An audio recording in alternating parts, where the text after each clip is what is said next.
Пердулькова. Прывітанне, шаноўнае спадарства. Сёння унікальны, без перабольшванняў, знакавы выпуск нашага падкасту, бо мы знаходзімся у гасцях у філосафа, мысляра Валянціна Акудовіча. Прывітанне, спадар Валянцін.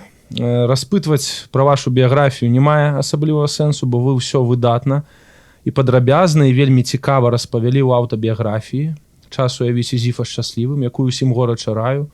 Адна з найцікавейшых леташніх кніг прозы. Пачнем з вашага гарадка, з вашага мястэчка, Свіслач. Для мяне заўсёды гэта быў такі прыцягальны гарадок, прыцягальнае мястэчка на самой мяжы, не буйны горад кшталту Брэста ці Гародні, ціхае, далёкае ад мітусні месца. Ці адчувалася там нейкае адрозненае ад астатняй Беларусі жыццё? Дзякуй за пытанне. Я любіў і па сёння люблю сваё мястэчка, але ў той час, які вы згадваеце ў сваім пытанні, я акрамя Свіслача нічого не ведаў. Таму не было з чым параўноўваць. Ведаю, што я недарэмна любіў Свіслач ад пачатку. Яна падабаецца мне і сёння, калі я ўжо ведаю і Маскву, дзе 5 год вучыўся ў літаратурным інстытуце, і Мінск, канешне, дзе я жыў там ужо, напэўна, 20 год. Ну і шмат іншыя месціны, якія ходзькі, не ходзькі, я бачыў і поўнач, і поўдзень, вандруючы па гарах. Таму я упэўнена магу казаць, што моя Свіслач цудоўнае месца, толькі гор мне не хапае. Калі Свіслач дзе-небудзь, да? А вот вельмі далёка даводзілася ўсё жыццё цягнуцца, неведама куды. Ну вот так. І калі б мне было другое жыццё і прапанавалі, дзе хочаш, выбірай сабе месца, то я бы выбраў Свіслач.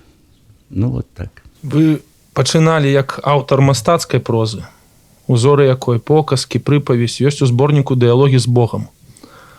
Увогуле, як вы ставіцеся да таго ранняга перыяду ўласнай творчасці? Ці не душыў ад пачатку філосаф мастака? Усё наадварот. Вот там, на тым пачатку, я марыў напісаць раман. Раман я так і не напісаў, і вельмі добра, таму што ўсе раманы падманваюць. У сутнасці самыя вялікія, самыя геніальныя, самыя хорошыя. Яны падманваюць. Але не магу патлумачыць ясна, выразна, сістэмна. Але дайце мне веры. Менавіта так. Ні разу ў мяне потым, калі я зразумеў, што ўсе раманы падманваюць, і які б ты раман не напісаў, гэта будзе падман чытача ўсё раўно, і ў мне адпала хэнць пісаць раманы. Любімы мой жанр потым на ўсё жыццё гэта эсеістыка. У эсэ ерунды не напішаш. Як у рамане, ці в апавяданні, ці в аповесці. Вот там запросто тебе погоняць куды-небудзь, і ты такой ерунды напісваеш усялякай. Вы змянілі шмат прац. Праца вартаўніком, праца на маторным заводзе. Дарэчы, кім вы працавалі на маторным заводзе? І ці гэта было звязана з тым, што ў афіцыйнай літаратуры няма чаго было рабіць? Не, шаноўны спадар Андрэй. Всё было зусім не так. На пачатку, адразу пасля школы, каб не боўтася, моя мудрая маці прыдумала мяне уладкаваць у свіслацкую хлебапекарню. Дзядзька Васіль, шафёр. Мы загружалі кожны ранак поўную машыну. Свежа, толькі што выпечана хлеба. Боже, няма нічого смачнейшага паха за пах свежевыпечена хлеба. Ну, тем больше, коли он не одна буханочка там, да, а там полная машина, значит, вот хлеба. Ну, мы загружали и ехали. У нас был маршрут раскресленный, в якія вёскі мы павінны прывезці, колькі хлеба выгрузіць там у тых крамах. Мы выгружали, яшчэ таксама з тым жа пахам, якім просто дурю голову. Ехали до наступной вёски. И вот эти переезды от вёски до вёски с пахом свежевыпеченного хлеба, и у тебя перед тобой малюнок твоей країни, є далягляди. Працював я там, може, месяца 4-5, може, з паўгода, ні, трохи нават менш. Але маці зразумела, што трэба сына выганяць адсюль, таму што, прыехаўшы пасля працы, досыць часта выпівалі, сабраўшыся. Ну, маладыя хлопцы, там все астатнія скінуліся. А моя мудрая маці, яна стэлефанавалася з былым суседам, і Олег мяне уладкаваў на мінскі моторны завод токарам. Это была концептуальная помылка его. Железо меня не любило. Вот это докладно. А потым меня ўзялі ў войска па ўзросту. А потым было вялікае вайсковае вучэнне, руска-беларускае. Столькі навезлі зброі з Расіі, там, танкаў, самалёты. У адным з адрезкаў гэта вучэнне я кінуў гранату, значыць, а асколак гранаты вылецеў і мне прямо ў левае вока. І я па сёння памятаю, як на аўтамаце выгукнулася. Чаму я? Чаму лёс выбраў мяне? І вот это чаму я памятаю ўсё жыццё. Вот які эгоіст там недзе ва мне сидзіць, напэўна, можа, і па сёння. Найбольшая мне вярэда была з таго, што ніводная дзяўчына мяне не палюбіць. З аднаго бока не выйдзе замуж. І гэта было вельмі востра і доўга. А пакуль я не зразумеў, што, можа, гэта не так трагічна, што знойдзецца все-таки нейкая дзяўчына, якая і з адным вокам мяне возьме ў аптымкі свае. Знайшлася. І не адна. Ну, але вока так і не ўзнавілася. Але з адным вокам я паступіў у літаратурны інстытут, і я не мог кінуць хадзіць у горы. І бацькі не маглі мяне затрымаць. Я хадзіў у горы, ў самыя складаныя маршруты. Я выконваў майстра спорта СССР. А вот па спартоваму турызму я атрымаў майстра спорту. Калі я скончыў літаратурны інстытут, а да гэта я пайшоў на практыку, там заўсёды перад выпускам мы выбіралі часопіс, той ці іншы. Я чамусьці выбраў часопіс «Знамя» і так ім прыдаўся. Там у іх завалы этих всіх графаманаў, там наваленыя кучы былі. Яны нават не чыталі і не адсылалі. Там старонку другую паглядзяць, бачаць, што графаманія навіцца. А потым все-таки Стрэльцоў мяне у Нюман уладкаваў да сябе. Стрэльцоў памёр, я плакаў як бабёр цэлы тыдзень, можна сказаць, да? Ну, трохі перабольшваю. Слёзы самі цеклі з мяне, таму што это быў мой чалавек. І уже да этого часу я зразумеў, што і я быў яго чалавек. Нам было пра што гаварыць без конца, скажем так. Про все эти літаратурныя тэорыі, там, просто пра творчасць тых. І мы амаль заўсёды супадалі на 90% у сваіх ацэнках, што там еўрапейскіх, што пісьменнікаў і літаратараў, што беларускіх, што рускіх.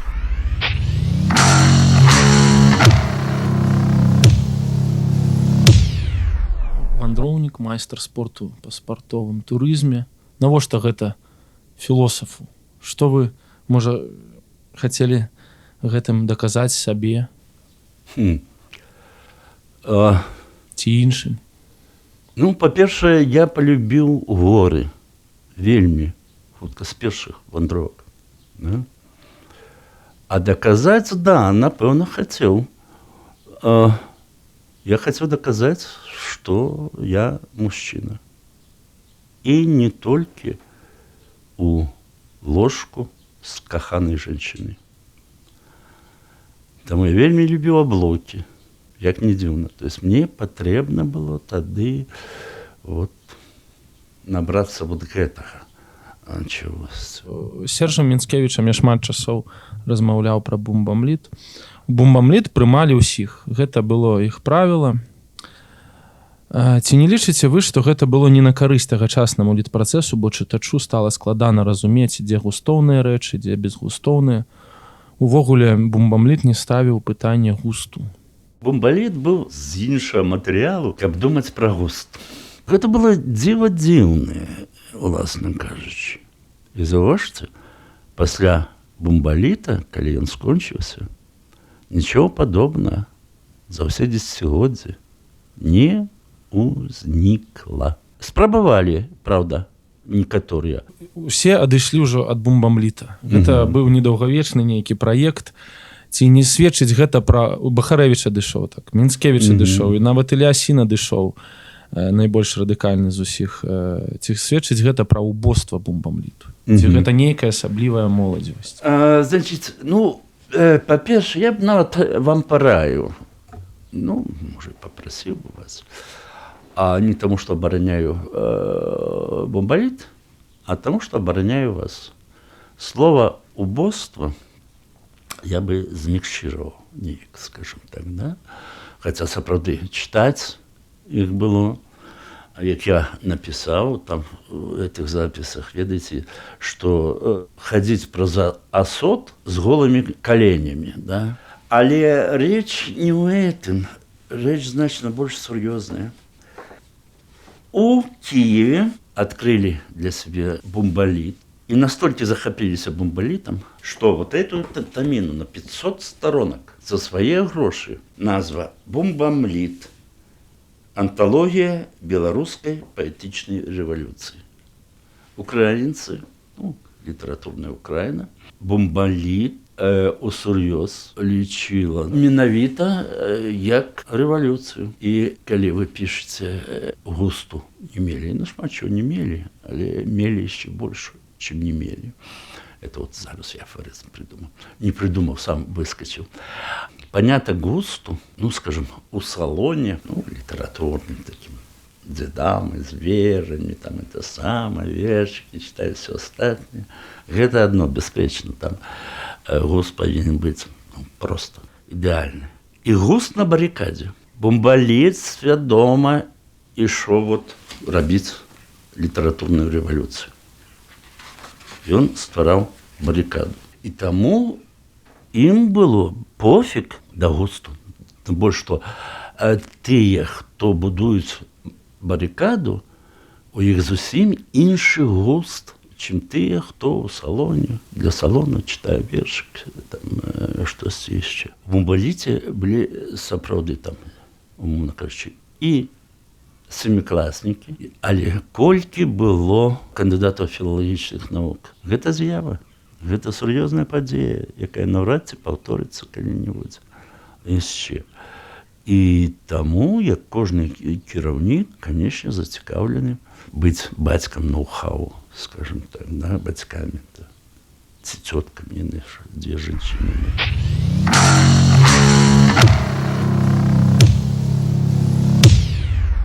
Вы ў біяграфіі расказалі пра шмат якія кніжныя серыі, але ні слоўцам не абмовіліся пра сваю, якая называлася «Я кнігу маю».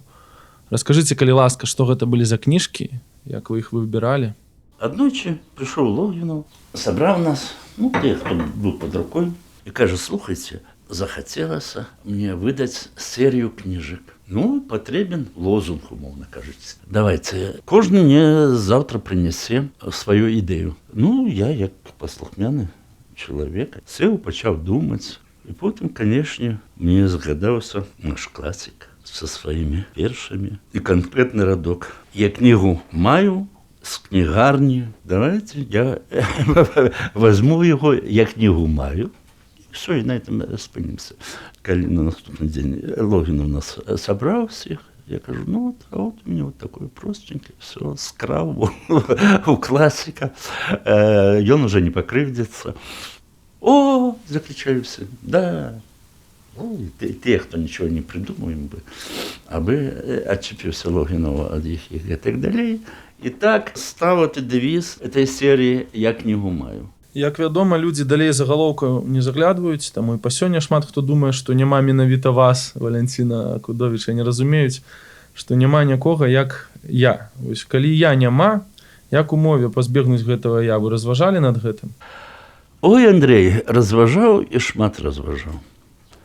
І нема тут ніякага выйсця. У чым праблема? Ну, я, прынамсі, не знаходжу. Бо я сапраўды нема. Я пра гэта пісаў і потым пісаў яшчэ. І ўсё, пра маці ўскосна. Мне ўжо надоело пра гэта думаць і пісаць. Ёсць факт, скажем, што я нема. Відавочна, чалавек спачатку ён не з'яўляецца нідзе, як я. Яго трахаюцца бацька і маці. З іх этой сустрэчы з'яўляецца эмбрыон. Ну, які ты? Я. Што тут я? Прычым тут ты? Я это, да? Потым з гэта эмбрыона пакрысе вырастае чалавечак маленькі, так вось Богу. Я страшэнна малых люблю. Ну, сталеем больше. Но ўсё, што з ім адбываецца, это адбываецца не праз яго я. Яго я – это як мембрана, ці што там сказаць, якая ўпітвае ўсё. Словы бацькоў, ну, тое, што ў хаце ёсць, у садку, ці што. І вот чалавек фармуецца з усяго самарознага. Ён фармуецца, ён не я, тут нема я. Мяне гэта турбуе, я раз-пораз вяртаюся і назад, но я разумею, што я тады, калі мне прыйшла ідэя гэтая, нечакана, што я гэтым усё сказаў. Але зараз яшчэ распавяду анекдот. Спачатку я напісаў у крыніцы эсэ, якое называлася «Мяне не было, нема, не будзе». Яно нарабіла шуму, як толькі выйшаў нумар. Крыніца сабралася народу, і пачалася дыскусія. Калі чалавека няма, людзі это хто? Ну, і самае рознае. А хтосьці задзіраўся там у глыбокую філасофію, метафізіку і так далей. Я адбіваўся, ці спрабаваў тлумачыць, хаця не надта стараўся, бачыў, што ніфіга, это трэба самому у сябе высидзець. Это само в своей голове, в своем сердце. Ну, и все равно отбиваюсь, потому что аргументы шукаю. И тут отчуваю мощнейший удар по карпу. Але я не звалился. Поворачиваюсь, а за мной стоит и гогоча Олесь Розанов. Это самый гениальный белорусский поэт. Беспречно. Божий гениальных за Купалу, Колоса и все остальное. Нет, ты хороший, все остальное, но ты не гениальный. Не скажешь про Купалу, что не гениальный. И Колос не скажешь. Ну, нормальные, висковые поэты. Хорошие. Да. А мы разом працавалі з Розановым. Толькі яго пакойчык быў, ну, адразу за дзвярыма. Вот наш выход тут дзвярыма, а тут яго. Ну, то есть, не сказаць, з геніямі не сябруюць, напэўна. І хаця ў мяне вельмі блізкія стасункі былі і цёплыя з Розановым, з Алесем, но але ўсё роўно я цудоўна разумеў розніцу паміж мною і Розановым. Оказывается, гэта Розанов ззаду стаяў, слухаў, як я там дыскутую з усім. Потым не вытрымаў, яму надоело, і ён як уваліў мне по карку. Вот так, што я аж давыса сагнуўся. Ну, калі я павярнуўся, рот раскрыў і гляджу, а што, чаму? А ён рабочы, Валентин, ну вас жа няма, дык чого вы крычыце? Тут ты сам повинен альбо поверить в это, ну, альбо паспрабаваць зразумець, ну, альбо плюнуць, да і все. Дарэчы, у мяне ёсць фраза з гэтай нагоды. Класна яна мне падабаецца. Афарызм. Калі я ў нечым і падобны да Бога, Дык хіба адно ў тым, што нас абодвух няма.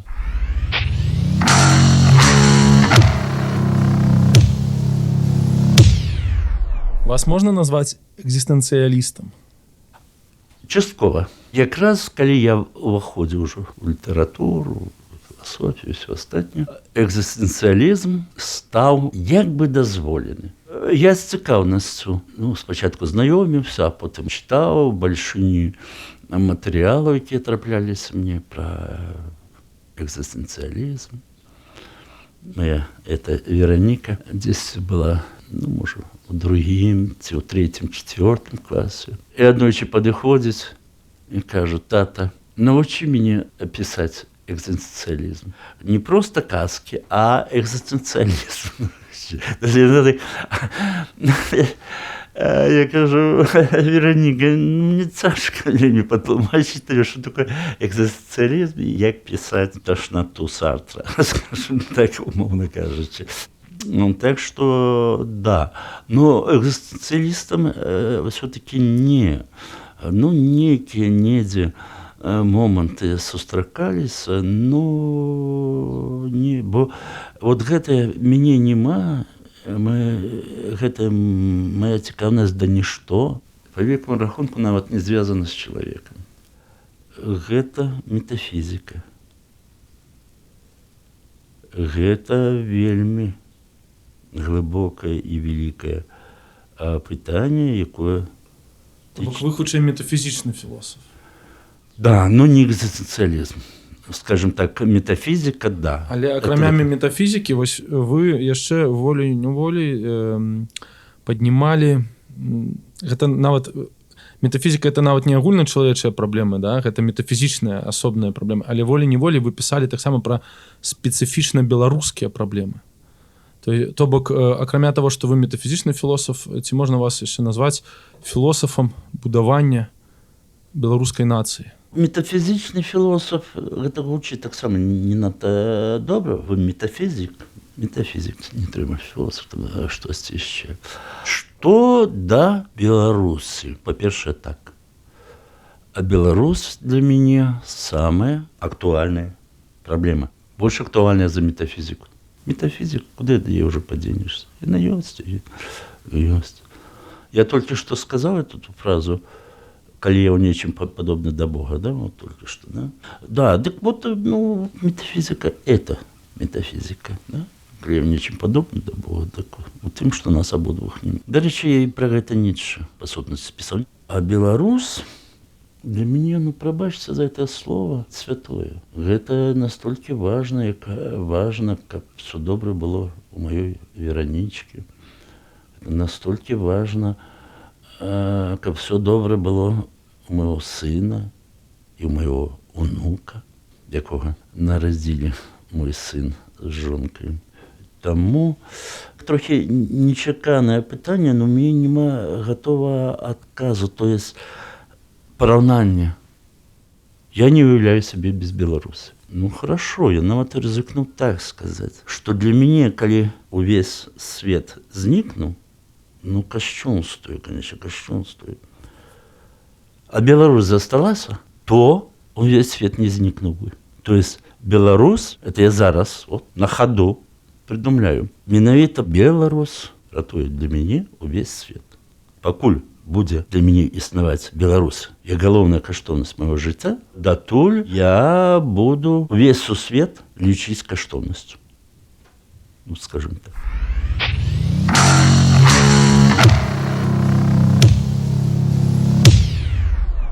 Я задаваў гэтае пытанне Ігору Бабкову, і ён сказаў, што, верагодна, гэты афарызм спадабаецца Акудовічу.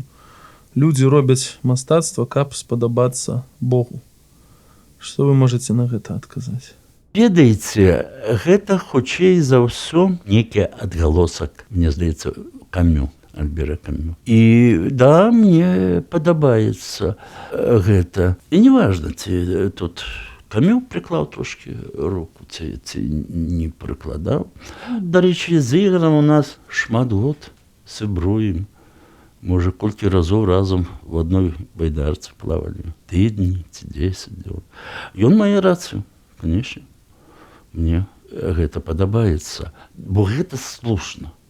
От ведаеце, кожны, хто творцам сябе адчувае ці лічыць, ну, той, напэўна, калі у гэтай праекцыі трохі думае, адчуваў, можа, і мог не заўважыць, што ўсё-такі самыя вялікія стваральнікі ў любой сферы найперш думаюць пра Бога ці багоў, скажем так, да? І тады, да, я думаю, што бясспрэчна стваральніку хочацца падабацца багам, ці, ну, не многім, можа, любімым яго багам, штосьці вот такое. Я нават упэўнены ў гэтым. Так што, Ігор, мая рацыя.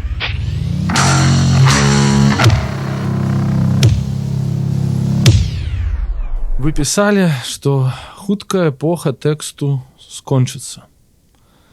Ці лічыце так зараз? Я патлумачу, вось гульні, камп'ютарнае кіно, нават там блогеры, падкасты, ўсё роўна заснаваны на тэксце, як і наша размова зараз, гэта іншае вымярэнне тэксту менавіта. І сцэнарысты вучацца пісаць менавіта ў пісьменнікаў і будуць вучыцца. І вось гэты такі катарсіс ад тэксту, як наркотык дзейнічае, людзі непазбежна, каб спажываць болей гэтага наркотыку, будуць пераходзіць з кіно на кніжкі там, і будуць знаходзіцца чытачы ва ўсе часы. То есть будуць пераходзіць са слабых відаў на моцныя віды. Проза, паэзія і нават філасофія. Вось. Ці лічыце вы зараз, напрыклад, што эпоха тэксту ўсё роўна калі-небудзь скончыцца? Ну, по-перше, лічу, але я до этого зараз вернуся. Я подумал, я читал, я только что сказал, что романы подманываются, да? Так. А ведаете, я не думал, откуда это у меня выскочило. Речь в том, что правда романов сегодня легко проличивается смартфонами. И коли процедить роман, ты читаешь про смартфон, да? Праз магчымасці смартфона, то тады вы зразумееце, што Кудовіч меў рацыю.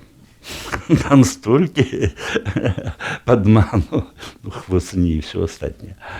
Але зараз я разумею, што мы дажыліся да таго, што кожны можа давесці, ну так смартфонам не валодаю, каб давесці і паказаць. Вот там падманвае, там в апісанні прыроды хлусіць, в апісанні чалавека таксама падманвае, што не мог ён так паступаць чалавеку ў этой сітуацыі і так далей. А пра што пытанне было?